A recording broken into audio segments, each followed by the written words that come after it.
Welcome to the program, Global Weekly News, serial number 63. First, let us go to Cuba. Revolution in Cuba took place in 1859. For more than 6 decades, US has imposed sanctions on Cuba. When Barack Obama was US President, US-Cuba relations improved. In 2015, Obama removed Cuba from the list of countries sponsoring terrorism. After Obama, Donald Trump took over power. Before Trump retired, he included Cuba again in the list of countries sponsoring terrorism. Further, Trump imposed on Cuba 243 additional measures of sanctions. Even after Joe Biden took over power, these sanctions and attacks on Cuba continue. During his election campaign, Joe Biden promised to get away with the sanctions, but he has not kept his promise so far. In 2016, when US-Cuba relations improved, JetBlue, a US-based airline operated direct flights to Cuba. JetBlue was the first US airline in 50 years to fly direct to Cuba in 2016. On 31st August, JetBlue announced that it has suspended all flights to Cuba effective 17th September.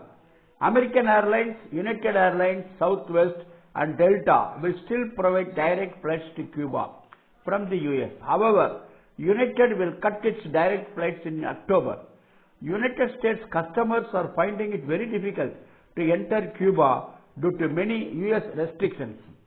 US-based Cuba Solidarity Group has stated that airlines suspending their flights to Cuba is a huge hit to the Cuban tourism industry. Second, we go to our neighboring country, Pakistan.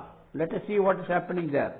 Power tariffs in Pakistan have surged up to 76% over the period of a year due to IMF mandated structural adjustment required to avail a bailout of $300 crores loan. According to Mazdoor Kisan Party, the raising of electricity tariffs is especially disastrous for small-scale businesses. Many areas will be submerged in darkness, complete darkness, especially in Balochistan, where there is already a power crisis and the shortages go up to between 12 to 16 hours. Some protesters claim that their power bills in July were higher than their house rents. Trade unions and workers in Pakistan are mobilizing against the rise in power tariffs. Towards the end of August, demonstrations took place in cities like Karachi, Multan, Lahore, Rawalpindi and Islamabad, where thousands protested against increased electricity bills. Protesters in some places burnt their electricity bills and refused to pay higher rates for electricity. Political parties such as the Awami National Party and the Jamaat-e-Islami have called for nationwide protests on 2nd September. The People's Rights Party has announced a workers' strike in Lahore on 5th September. Comrades, now we go to Africa. Gabon, a small country in West Africa. Ali Bongo won the presidential election on 26th August. As soon as the result was announced on 30th August, the military officers conducted a coup, have put Ali Bongo under house arrest. Bongo's family has been ruling Gabon for the last 56 years. Hundreds of people celebrated Bongo's ouster in the streets of capital, Libreville. The Peace and Security Council of the African Union on 31st August suspended Gabon from all its activities, organs and institutions. The election office announced on 30th August that Ali Bongo got 64.27% votes. The opposition alliance candidate got 30.77% votes. Soon after the results were announced, 12 men, including the police, soldiers, appeared on TV and declared that election results stood cancelled. Identifying themselves as the Committee of Transition, the group announced that all the institutions of the Republic were dissolved, including the government, the Senate the National Assembly, the Economic, Social and Environmental Council and the Election Commission. The elections on 26th August were conducted under an internet blackout, border closures and a curfew. Foreign journalists were not issued press accreditation to cover the election. The electoral list was prepared within a short period of 2 weeks. The names of the people who already died are also in the voters list. A vote for a party's parliamentary candidate from a particular constituency would automatically mean a vote for that party's presidential candidate as well. The change was rejected by the opposition. Gabon is among 14 countries on the African continent that use the neo-colonial franc currency. That is, the currency of France is used in 14 African countries as their own currencies also. France has about 350 to 400 troops stationed in Gabon, and French companies have historically enjoyed preferential treatment in the country, including in oil licensing. The world's largest producer of manganese ore is a French company, and it has resumed mining in Gabon.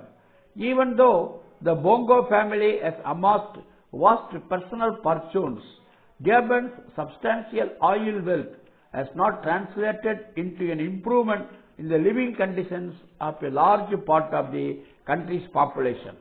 In fact, about 1/3 of the population are impoverished. The country's unemployment rate stands around 30%.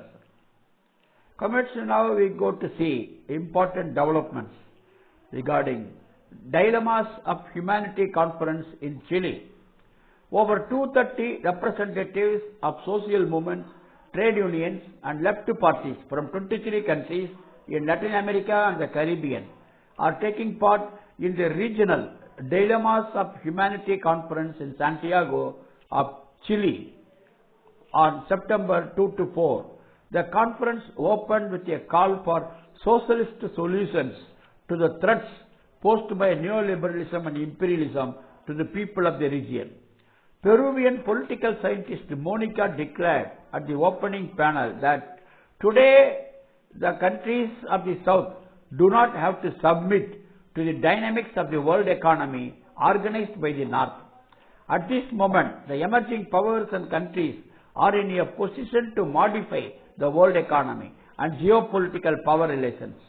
Vijay Prasad, director of Tricontinental Institute of Social Research, said that the principal task of the left is to unite the working class and the peasantry. This is the moment for a unity front. This is not the moment for sectarianism.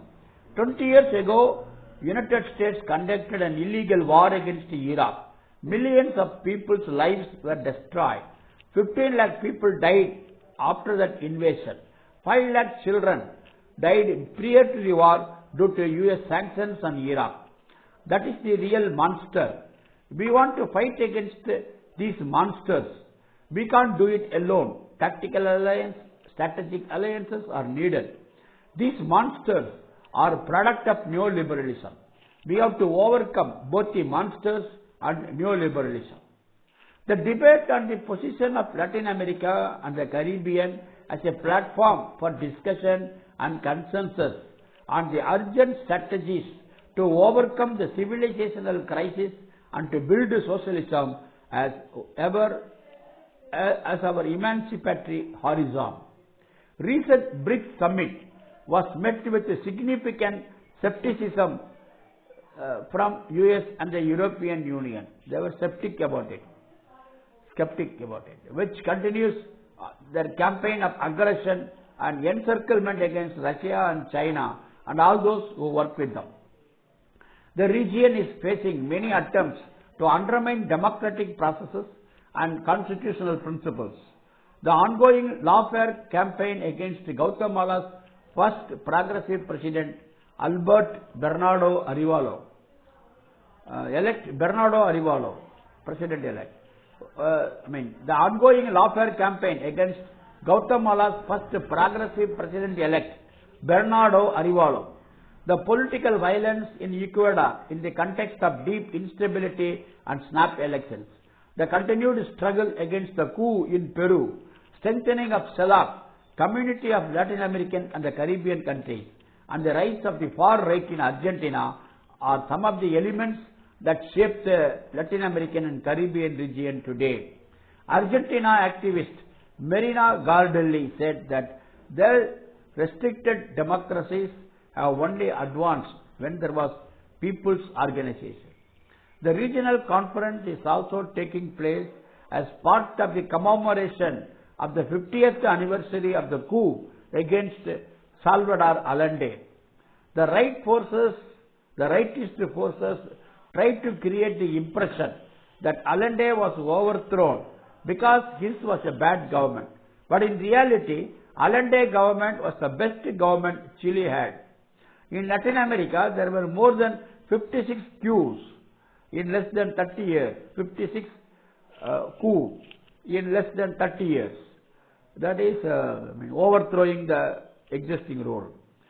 We commemorate 50 years of the coup in Chile, but we commemorate 1 year since the coup took place in Peru, 3 years since the coup took place in Bolivia, 14 years since the coup in Honduras, 22 years since the coup in Venezuela. Veteran when began all these coups stand the U.S. hands. Veteran communist militant and thinker Hector Bizar said that in today's new geopolitical scenario, imperialism has nothing to offer us, only threats. They tell us not to trade with China and not to associate with any Russians. Third International Conference of Dilemmas of Humanity will take place in Johannesburg, South Africa on October 14 to 19 of this year. Comrades, now we go to a small country, Yemen. Yemen is located in southwest of Arabian Peninsula. Out of 3 crore population, 1.7 crore people face severe food insecurity. Yemen is getting aids from various international agencies. Citing lack of funds, the World Food Programme of the United Nations has announced the scaling down of its aid operations starting from September. World Food Programme said that it has received only 20% of its required $117 crore through donations for the 6-month period starting from September. Majority of people of Yemen are Muslims, both Shia and Sunni sections. Supreme Political Council members has criticized the World Food Programme's decision to scale back its aid program to Yemen. He termed it part of the U.S. attempts to continue the humanitarian crisis in Yemen. Due to the Saudi Arabia-led coalition's war and blockade of the country since 2015, a majority of Yemen's population has been suffering food insecurity and lack of medical care. Next we go to Palestine. Far-right Israeli National Security Minister Itamar Ben-Gvir recently restricted family visits for prisoners to once every 2 months from the currently allowed monthly visits. Prisoners will start their collective indefinite hunger strike on 14 September. Due to imposing of harsh measures by the security minister, the number of Palestinian prisoners in solitary confinement has increased. As we have arbitrary raids in prison cells, the practice of separating and abruptly transferring prisoners, etc. International Committee of the Red Cross once again called on Israel to respect the rights of Palestinian prisoners in accordance with international law.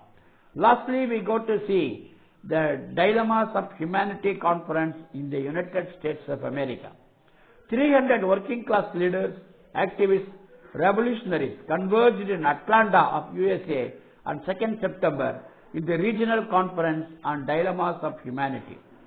Co-executive director of the People's Forum and lifelong communist Manolo Los Santos, in her opening remarks, said that we see the crisis everywhere. United States communists have been saying that there is a crisis for the past 200 years.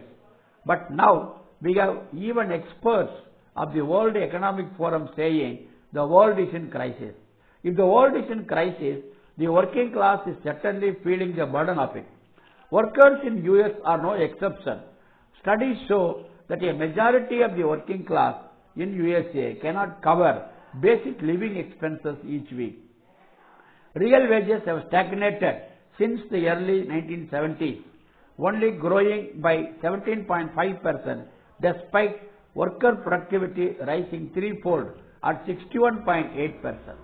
Homelessness rates have been growing nationwide by a steady 6% each year since 2017. Climate change is causing natural disasters that wreak havoc on the already precarious conditions of the working class. They have to go to work, risking their lives during such a disaster. The conference decided to organize the working class for struggles for socialism. This is all. Comrades, Global Weekly News, serial number 63. Please share among your friends. Thank you. Lal Salam.